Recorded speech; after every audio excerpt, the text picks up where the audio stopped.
प्रभातखबर.com, विश्वास वही, रफ्तार नहीं। झारखंड में पंचायत चुनाव कब होंगे? पंचायत चुनाव का इंतजार पूरा राज्य कर रहा है। ग्रामीण विकास और पंचायती राज मंत्री आलमगीर आलम ने संकेत दिए हैं कि जल्द पंचायत चुनाव कराए जाएंगे। राज्य को पहले ही बहुत घाटा हो चुका है। ऐसी स्थिति में चुनाव कराना जरूरी है। गांव का विकास बाधित हो रहा है। मंत्री ने कहा है कि सुप्रीम कोर्ट के फैसले का सरकार अध्ययन कर रही है।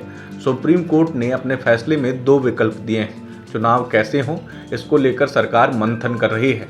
सुप्रीम कोर्ट के आदेश के बाद पश्चिम बंगाल सहित दूसरे राज्यों में चुनाव कराए हैं। हम देख रहे हैं कि रास्ता क्या है। यह पूछे जाने पर कि अगर जल्द चुनाव कराएंगे तो बिना ओबीसी आरक्षण का ही चुनाव कराना होगा।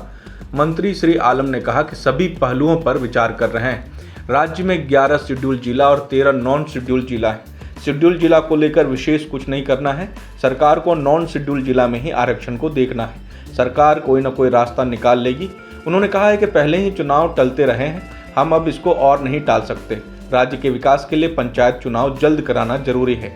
जल्द चुनाव हुए तो ओबीसी को आरक्षण मिलेगा। पंचायत चुनाव को लेकर सुप्रीम कोर्ट के फैसले के बाद अगर राज्य सरकार तुरंत चुनाव कराती है तो आरक्षण का प्रावधान हटाना होगा।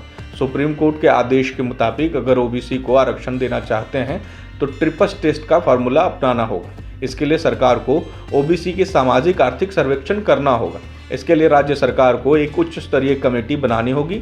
ओबीसी का आरक्षण देते हुए चुनाव कराने के लिए लंबी प्रक्रिया से गुजरना होगा। वहीं अगर सरकार जल्द चुनाव कराना चाहती है तो फिलहाल ओबीसी को आरक्षण नहीं मिल पाएगा।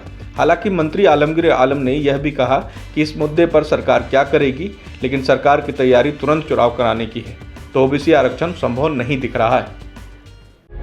प्रभातखबर.com, विश्वास वही, रफ्तार नहीं।